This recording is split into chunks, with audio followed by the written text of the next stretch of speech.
Hi friends, my name is Veen. Today I will introduce my machine skid steer loader.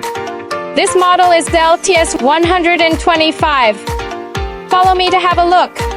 This is our standard bucket. If you want a bigger or wider bucket, we can change it. It's an optional feature. And this is our mechanical quick change. If you want the hydraulic quick change, we can optional.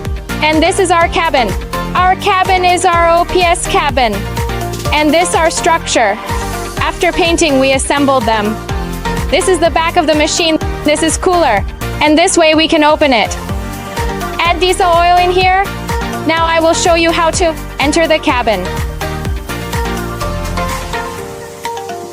So let me close the cabin door. This is an enclosed cabin.